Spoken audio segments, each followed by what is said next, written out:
وہ سرور کشور رسالت جو عرش پر جلوہ گر ہوئے تھے، نئے نرالے عرب کے سامان، عرب کے مہمان کے لیے تھے۔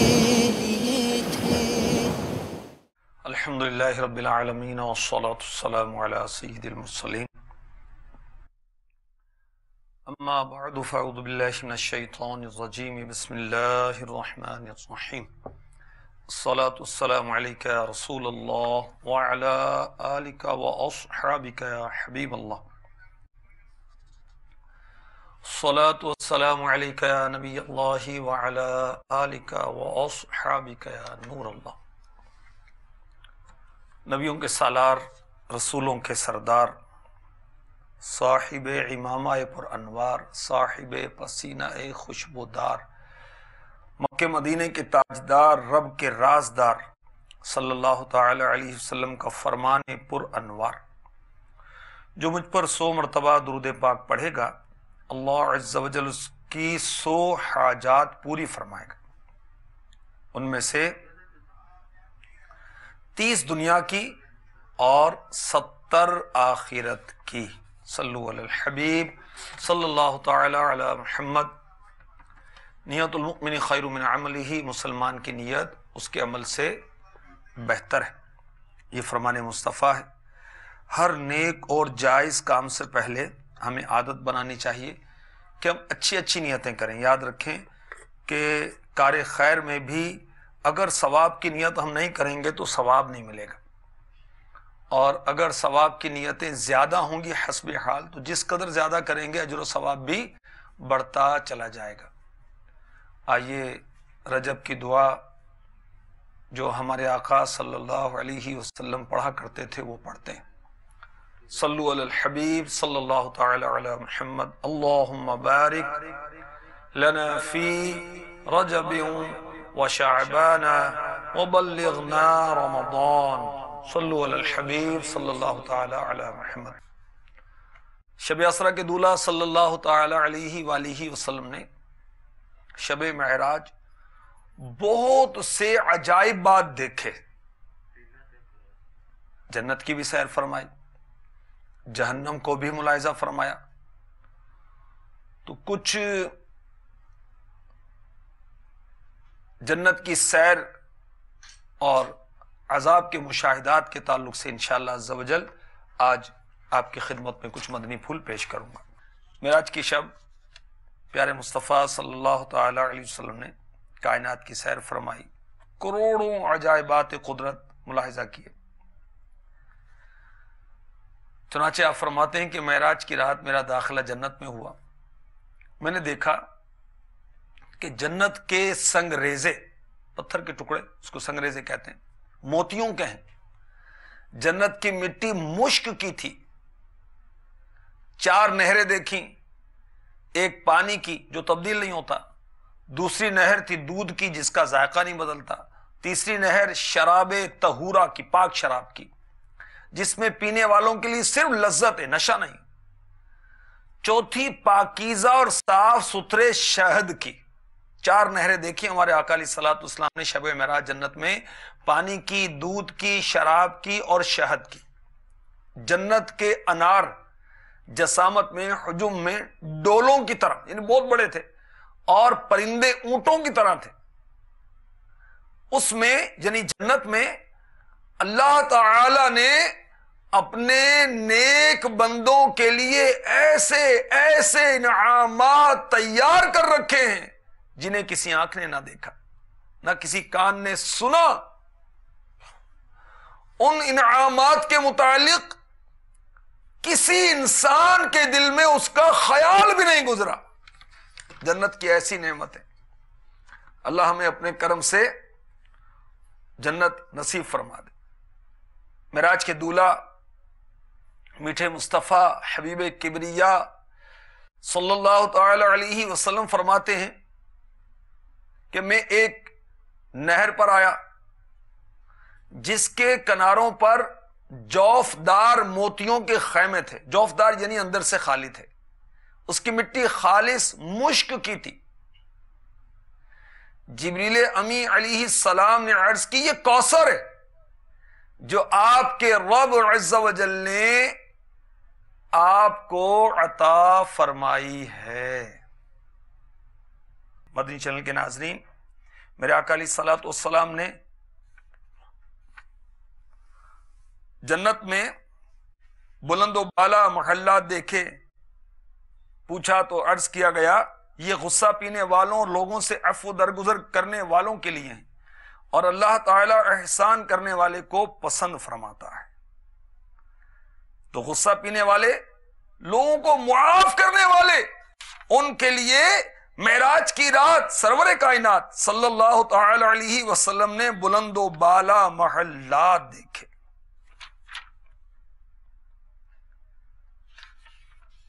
اور بہت سے مناظر میرے آقا علیہ الصلوۃ والسلام نے دیکھے. یہ بھی دیکھا کہ ایک شخص عرش کے نور میں چھپا ہوا ہے. فرمایا یہ کون ہے؟ کیا کوئی فرشتہ ہے؟ عرض کیا گیا نہیں. فرمایا کوئی نبی ہے؟ کہا گیا نہیں. پوچھا یہ پھر یہ کون ہے؟ بتایا گیا یہ وہ شخص ہے کہ دنیا میں اس کی زبان ذکر الہی سے تر رہتی تھی. سبحان اللہ.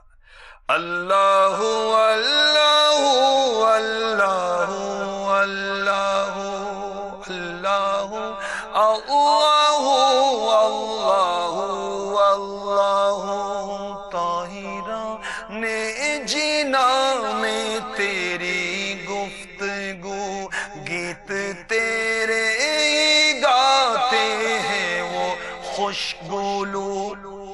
کوئی کہتا ہے کوئی کہتا ہے اور سب کہتے ہیں لا شریک لہ. اللہ اللہ اللہ اللہ اللہ اللہ اللہ. وہ شخص جو عرش کے نور میں چھپا ہوا تھا کون تھا؟ جس کی زبان ذکر الہی سے تر رہتی تھی. اس کا دل مسجدوں میں لگا رہتا تھا. والدین کو برا کہے جانے یا ان کی بے عزتی کیے جانے کا سبب نہیں بنتا تھا. 3 اعمال تھے اس شخص کے جس کو اتنا مقام ملا کہ وہ عرش کے نور میں چھپا ہوا تھا. میرے آقا علیہ الصلوۃ والسلام نے شب معراج اسے دیکھا.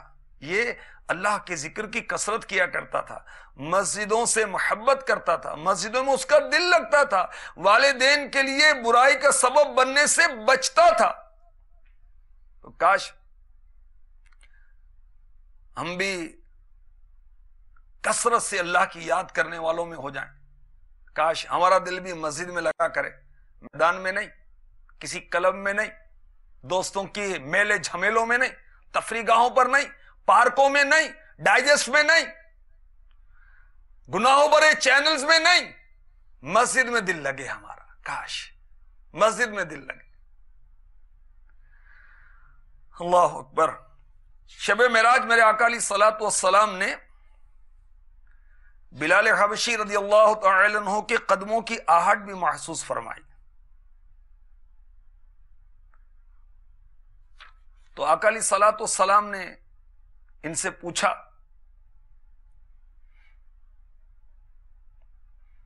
کہ تم کون سا عمل کرتے ہو؟ عرض کی میں نے اپنے نزدیک کوئی امید افزا کام نہیں کیا. ہاں میں نے دن رات کی جس گھڑی میں بھی وضو یا غسل کیا اس قدر نماز پڑھ لی جو اللہ نے میرے مقدر میں کی تھی. تو بلال حبشی رضی اللہ تعالی عنہ تحیۃ الوضو پڑھا کرتے تھے. اللہ تعالیٰ نے انہیں یہ مقام عطا فرمایا. شب معراج حوروں نے اللہ کے محبوب علیہ الصلوۃ والسلام کی زیارت کی اللہ کے اذن سے. شب معراج میرے آقا صلی اللہ تعالی علیہ وسلم نے عذابات کے مناظر بھی ملاحظہ فرمائے. اللہ تبارک و تعالی ہم سے راضی ہو جائے. اور ہم جنت میں لے جانے والے اعمال کی بجا آوری میں لگ جائیں، جہنم میں لے جانے والے اعمال سے اللہ مجھے آپ کو ہم سب کو بچائے۔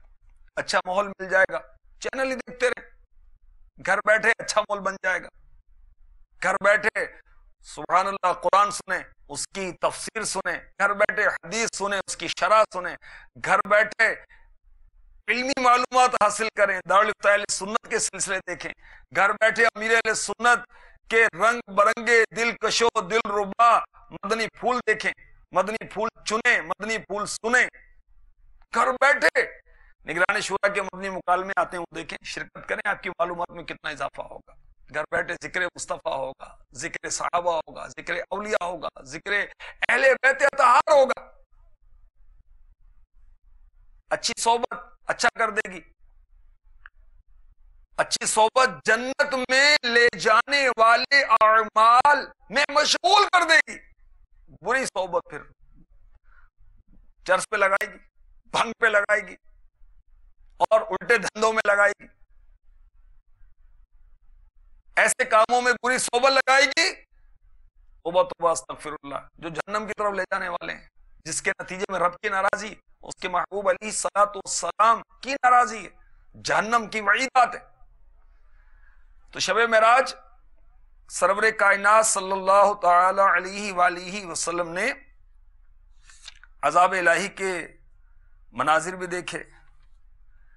ایک منظر دیکھا کہ بعض لوگوں کے جبڑے جو ہیں کھول رکھے تھے، دوسرے افراد ان کا گوشت کاٹتے تھے اور خون کے ساتھ انہی کے منہ میں دھکیل رہے تھے، انہی کا گوشت اور خون انہی کے منہ میں دھکیل رہے تھے۔ عرض کیا گیا یہ لوگوں کی غیبت کرنے والے، یہ لوگوں کی عیب جوئی کرنے والے ہیں۔ شب اسرا کے دولہ صلی اللہ علیہ وآلہ وسلم نے جہنم میں دیکھا جو مردار کھا رہے تھے، عرض کیا گیا یہ لوگوں کا گوشت کھانے والے ہیں، لوگوں کی غیبت کرنے والے ہیں۔ کچھ مرد اور عورتیں سینوں کے ساتھ لٹکے ہوئے تھے، تو عرض کیا گیا یہ منہ پر عیب لگاتے تھے، پیٹھ کے پیچھے برائی کرتے تھے۔ ان کے متعلق اللہ تبارک و تعالی نے ارشاد فرمایا وَيْلٌ لِكُلِّ هُمَزَةٍ لُمَزَةٍ، ترجمہ کنز الایمان، خرابی ہے اس کے لیے جو لوگوں کے منہ پر عیب کرے، پیٹھ پیچھے بدی کرے۔ شب معراج میرے مصطفیٰ کریم صلی اللہ تعالی علیہ وآلہ وسلم نے کچھ ایسے لوگ دیکھے جو چہروں اور سینوں کو تانبے کے ناخنوں سے نوچ رہے تھے۔ عرض کیا گیا یہ لوگوں کا گوشت کھاتے، لوگوں کی عزت خراب کرتے تھے۔ اللہ اکبر، خارش کا عذاب ان پر مسلط کر دیا گیا تھا، ان کے ناخن تانبے کے دھار دار اور نکیلے تھے، سینہ چہرہ کھجا رہے تھے، زخمی کر رہے تھے۔ یہ عذاب ہوگا قیامت کے بعد، اور اللہ تعالیٰ نے اپنے محبوب علیہ السلام کو پہلے ہی دکھا دیا۔ تو یہ بدنصیب لوگ جن کو یہ سزا دی گئی، یہ غیبت کرنے والے، لوگوں کی عزت خراب کرنے والے تھے۔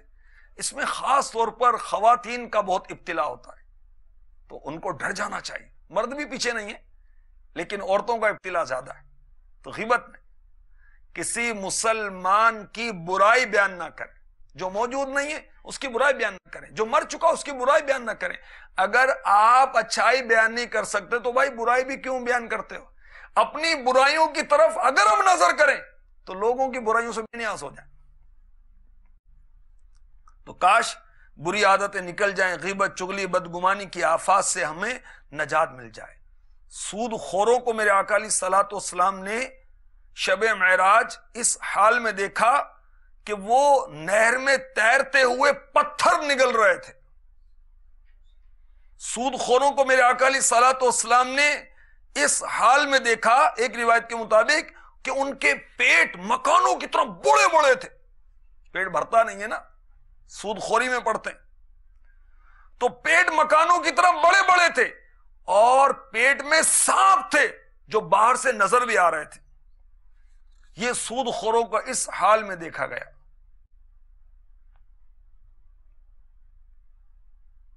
مال ظلمن وصول کرتے تھے، تو اب وہ مال سانپ اور بچھو کی شکل میں نمودار ہوں گے. اللہ اکبر. ذرا غور تو کیجیے. پیٹ میں معمولی سا کیڑا پڑ جائے تو کیڑا پیدا ہو جاتا ہے بیماری کی صورت میں, حالت خراب ہو جاتی. سانپ اور بچھو پیٹ میں بھر دیے گئے تو اس کا حشر کیا ہوگا. اللہ کی پناہ. بعض لوگوں کو سر کچلنے کی سزا دی گئی تھی. میرے آقا علیہ الصلوۃ والسلام نے ان کو بھی دیکھا کہ ان کے سر پتھروں سے کچلے جا رہے تھے, اور پے در پہ ان کے ساتھ یہ معاملہ تھا. یہ وہ بدنصیب تھے جن کے سر نماز سے بھاری رہتے تھے. بڑی سستی ہوتی فجر میں, شادی کے موقع پر نماز بھول جاتا ہے بدنصیب, اللہ ناراض ہو گیا اور سر کچلنے کا عذاب مسلط ہو گیا. کیا کرے گا؟ کر لے توبہ, رب کی رحمت ہے بڑی. حشر میں, قبر میں, آخرت میں, ورنہ سزا ہوگی کڑی.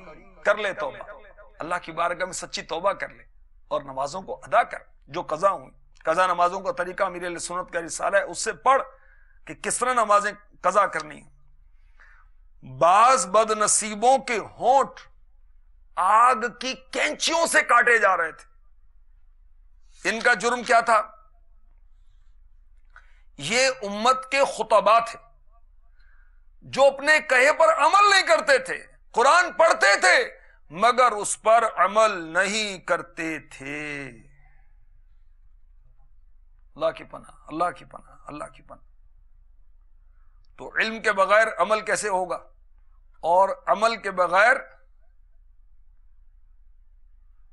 کس طرح کام چلے گا؟ امام غزالی سمجھاتے ہیں کہ وہ علم جو تجھے آج گناہوں سے نہیں بچا سکا, بروز قیامت تجھے جہنم سے کیسے بچائے گا؟ اگر تو نے نیک عمل نہ کیے, اپنے گناہوں کا تدارک نہ کیا, تو کل قیامت میں تیری ایک ہی پکار ہوگی. اللہ نہ کرے میری آپ کی بھی پکار ہوئی. وہ کیا؟ پارہ 21 سورہ سجدہ کی آیت نمبر 12. ہمیں پھر بھیج کہ نیک کام کریں, ہم کو یقین آ گیا. وہ نادان جو بدکاری کرتے ہیں, استغفر اللہ, ان کا عذاب بھی سرور کائنات صلی اللہ تعالی علیہ وسلم نے دیکھا. کچھ لوگوں کے سامنے ہانڈیوں میں پکا ہوا بہترین کھانا اور کچھ میں کچا گندا اور خراب قسم کا گوشت رکھا تھا. تو یہ لوگ پکے ہوئے پاکیزہ گوشت کو چھوڑ کر کچا گوشت کھا رہے تھے. جب پوچھا گیا تو عرض کیا گیا یہ وہ شخص ہے جس کے پاس حلال عورت یعنی بیوی تھی, مگر یہ اسے چھوڑ کر خبیث عورت کے پاس جاتا تھا, رات بھر ٹھہرا رہتا. اور یہ وہ عورت ہے جو حلال و طیب مرد کے نکاح میں ہونے کے باوجود خبیث مرد کے پاس جاتی, رات بھر اس کے پاس ٹھہری رہتی. سینے کے ساتھ لٹکی ہوئی کچھ عورتیں, پاؤں سے لٹکی ہوئی عورتیں بھی میرے آقا علیہ الصلوۃ والسلام نے دیکھی. تو عرض کیا گیا یہ وہ عورتیں ہیں جو زنا کرتی, اولاد کو قتل کرتی تھی. کچھ لوگ دیکھیں ان کے ہونٹ اونٹ کے ہونٹوں کی طرح بڑے بڑے تھے, اور کچھ لوگ ان کے ہونٹ پکڑ کر آگ کے بڑے بڑے پتھر ان کے منہ میں ڈالتے, وہ پتھر ان کے نیچے سے نکل جاتے تھے. جب پوچھا گیا تو عرض کیا گیا یہ وہ لوگ ہیں. کون سے لوگ؟ الذين يأكلون أموال اليتامى ظلما إنما يأكلون في بطونهم نارا. جو یتیموں کا مال ناحق کھاتے ہیں تو وہ اپنے پیٹ میں نری آگ بھرتے ہیں. یہ عذاب کس کا تھا؟ جن کو آگ کے بڑے بڑے پتھر منہ میں ڈالے جا رہے تھے, جو ان کے نیچے سے نکل رہے تھے. یہ وہ تھے جو یتیموں کا مال ناحق کھاتے تھے. سرور کائنات صلی اللہ تعالی علیہ وآلہ وسلم نے کچھ ایسے لوگ دیکھے معراج کی رات جن کے آگے پیچھے چیتھڑے لٹک رہے تھے, جانوروں کی طرح کانٹے دار گھاس چل رہے تھے، توہر اور جہنم کے تپے ہوئے گرم پتھر وہ نگل رہے تھے۔ عرض کیا گیا یہ وہ لوگ ہیں جو اپنے مالوں کی زکوٰۃ نہیں دیتے تھے۔ اللہ تعالیٰ نے ان پر ظلم نہیں کیا، اور اللہ تعالیٰ اپنے بندوں پر ظلم نہیں فرماتا۔ تو مدنی چینل کے ناظرین، جو عذاب کے مناظر شب اسرا کے دولہ صلی اللہ علیہ وسلم نے دیکھے، ہم تک پہنچے، جو ہماری عبرت کے لیے ہیں، ہمارے ڈراوے کے لیے ہیں، تو اگر کوئی ایسا اسلامی بھائی سن رہا ہے، دیکھ رہا ہے مجھے، جو زکوٰۃ ادا نہیں کرتا، توبہ کرے، زکوٰۃ ادا کرے، پچھلی جو بھی زکوٰۃ بنتی ہے دارالفتہ اہل سنت سے کسی سنی مفتی سے رجوع کر کے معلوم کرے اور اپنی زکوٰۃ دے۔ ایسا کوئی نادان مرد یا عورت ہے کہ جو بدکاری کے گندے کام میں ملوث ہے، اللہ کی بارگاہ میں سچی توبہ کرے، یتیموں کا مال کھانے والا ہے توبہ کرے اور یتیم کو اس کا حق ادا کرے۔ وہ نادان جو ماں باپ کو گالیاں دینے والا ہے، ماں باپ کو راضی کر لے۔ کوئی ایسا نادان ہے جو اوروں کو نیکی کی دعوت دیتا ہے، وعظ کرتا ہے، تبلیغ کرتا ہے، بے عمل ہے، وہ بھی توبہ کرے۔ جو نمازوں میں غافل ہے، سست ہے، وہ بھی توبہ کرے کہ سر کچلے جانے کا عذاب، توبہ توبہ توبہ توبہ، کون برداشت کر سکتا ہے؟ جو سود خوری کے ہلاک کر دینے والے مرض میں مبتلا ہیں، وہ بھی توبہ کرے۔ معراج کی رات ہمارے آقا علیہ الصلوۃ والسلام کو ان کی سزائیں دکھائی گئی ہیں، توبہ کریں۔ جو غیبت کرنے والے ہیں، عیب لگانے والے ہیں، مسلمانوں کی برائی کرنے والے، مرد ہیں یا عورت ہیں، وہ بھی رب تبارک و تعالی کی بارگاہ میں سچی توبہ کر لیں۔ اللہ تبارک و تعالی ہمیں سچی توبہ کی توفیق عطا فرمائے، گناہوں سے بچائے، جنت میں لے جانے والے اعمال کی توفیق عطا فرمائے، جہنم میں لے جانے والے اعمال سے بچائے، اور شب اسرا کے دولہ صلی اللہ تعالی علیہ وآلہ وسلم کے صدقے میں کاش ہمیں سچی توبہ نصیب ہو جائے۔ آقا نے معراج میں ہمیں یاد رکھا، انشاءاللہ قیامت میں بھی نہیں بھولیں گے۔ امیر اہل سنت یہی بات اپنے کلام میں فرماتے ہیں، معراج کی شب تو یاد رکھا، پھر حشر میں کیسے بھولیں گے، عطار اسی امید پہ ہم دن اپنے گزارے جاتے ہیں۔ ایک دھوم ہے عرش اعظم پر، مہمان خدا کے آتے ہیں۔ وہ سرور کشور رسالت جو عرش پر جلوہ گر ہوئے تھے، نئے نرالے طرب کے ساتھ